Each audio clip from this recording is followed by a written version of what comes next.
is Denny there? Who? Is Denny available? This is Carol from the Reasonable Sanity podcast. Oh, okay. Oh, Denny, this is your podcast thing. Here you go. Here's. Tell him to get with it. Hello. Hey, Denny, this is Carol from the Reasonable Sanity podcast. Yeah, hi. Hi there. Were you ready to be on the air? Because Ryan's on the air right now, and he'd love to have you on. Sure, go ahead. Okay. Can I just talk on the phone here, or what do I do? Oh yeah, he'll. I think he's in a commercial break right now, and he will. He'll bring you in as soon as he's ready. All right. All right. Here we go.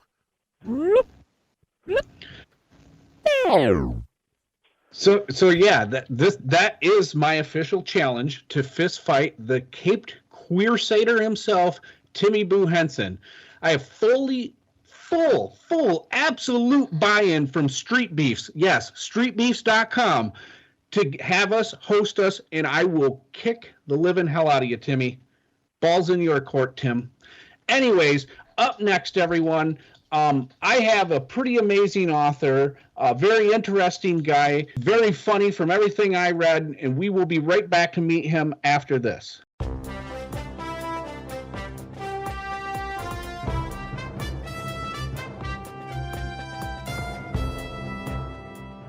And we are back.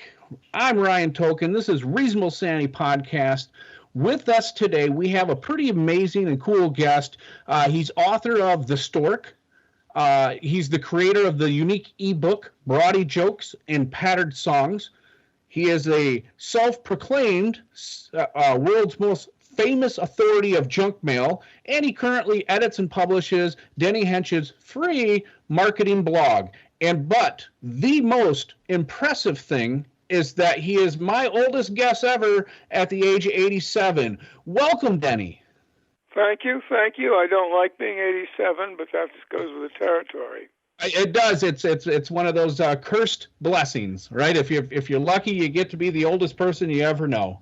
But now, the great thing about your age is obviously you haven't lost humor. I'm a big believer that humor makes us keep going for as long as we can possibly go. So congratulations on that, and thank you. Well, you can't be worried. You can't be angry when you're laughing. True. Yes, I base my entire life around laughing instead of being angry, because when I'm angry, well, you wouldn't like me when I'm angry. Yeah. I was. Timmy Boo Henson isn't going to like me when I'm angry, because if he'll meet me at Street Beefs, I'm going to show that guy what's what. I'm going to let up the knuckles. I won't lie to you. I don't know if you know anything about old school boxing, but they used to let up their knuckles. They used to dip them into pots of lead, and then they did just let up your knuckles. You just slip them right into your gloves, and that's what I plan to do if he meets me at Street Beefs. So he got a world of pain coming. So, Denny, if you don't mind, I wouldn't mind if you answered a couple of questions from a couple of our listeners.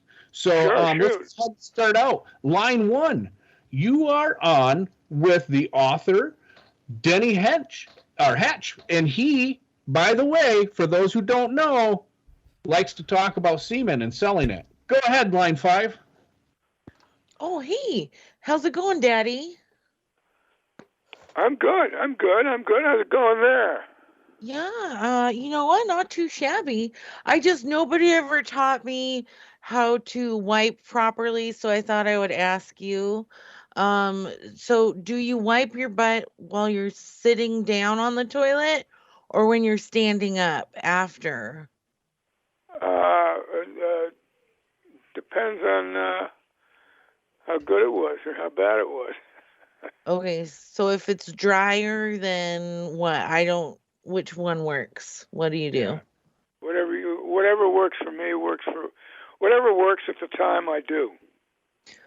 Okay. Oh, you do, huh? I I see what you did there, Daddy. Yeah. All right. Thank you, Daddy. I love you. All right. Thanks for calling. Now, Denny, quick question for you. When it comes to getting the semen to sell, as your book mentions, right? Extraction method, is it important? No, you just get it.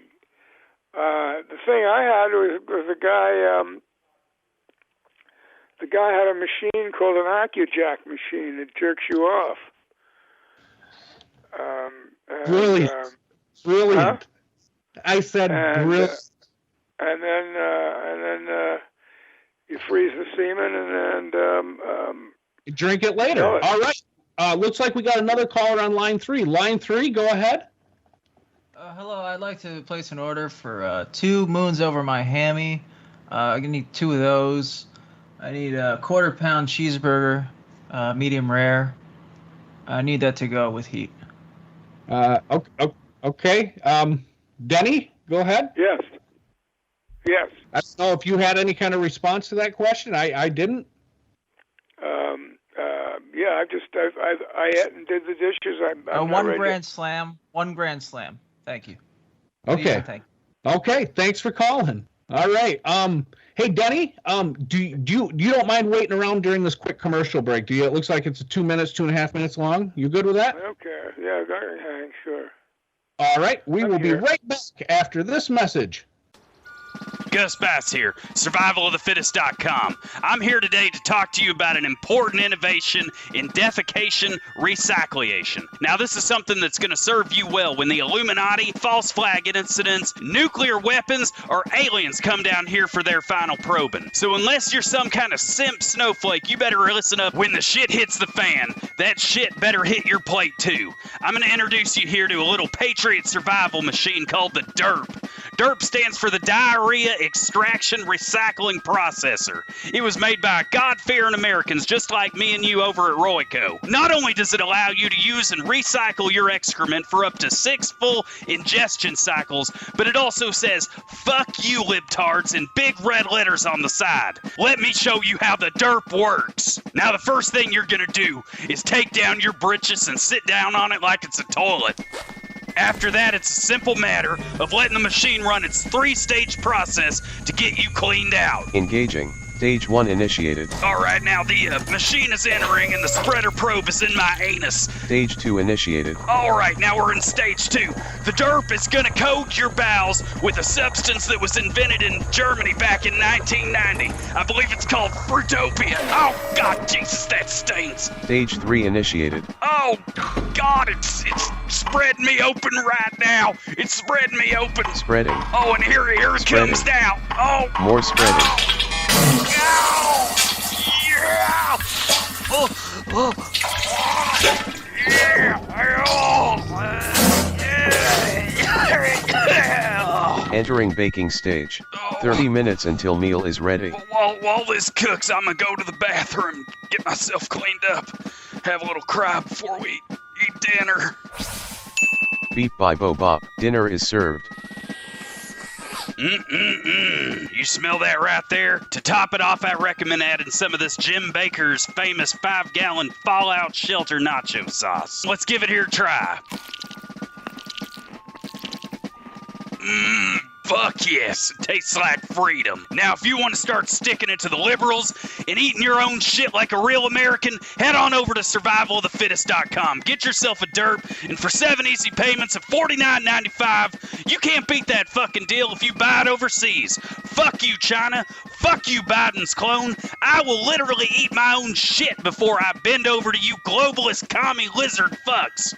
Once again, go to survivalofthefittest.com and order the DERP today before Zuckerberg reveals the existence of his army of Clinton assassins.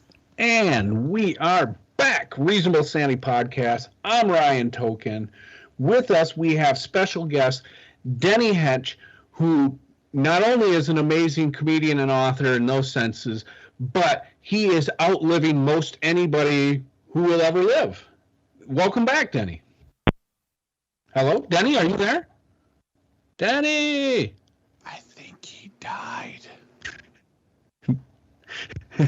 Denny. No! Did we kill our own guest? Denny, did you have to die listening to fucking Gus Bass ramble off his nonsense? it got him so hard he had to get the extraction device out again, and he turned it up to let me fucking die mode, and now he's gone. Damn it. All right. Hello? Hello, Denny? Yes. It's Carol from the Reasonable Sanity Podcast. Yeah. You were on the air with us a couple days ago, and then you just kind of dropped from the call. I did.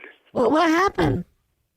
You gave me no hint that people are going to ask me dirty questions and scatological questions and stuff about fucking and sucking and everything else, and I just dropped it. This is not my gig. Oh, okay. We just wanted to check and see if you made it, because we thought you left this world. No, I didn't leave this world. I left you. You did not tip me off. You did not tell me what the hell your blog, your thing is about, and I was just horrified at the questions that people asked me. Well, those are just callers. You know, you can't do much about callers. They say the darndest things. That's fine. It's not anything I have. It's not what I do and not what I care about. I don't like to get into that stuff. But you were offended by it because don't you talk about getting famous people's cum? That was in a book, a comedy book I wrote 25 years ago, 30 years ago. Yeah, so you need to get your sense of humor back, and then you could do radio shows with anybody. There's no sense of humor. They were asking me questions about fucking and sucking and cunts and everything else, and this is not anything I want to talk about. Sir, that's what people care about today. You just don't know today's millennials. Hello? Denny, you hung up on me. I was trying to do a survey. On a scale of 1 to 10, how would you rate Ryan's interviewing style? 0. That's not an option. It's 1 to 10, idiot.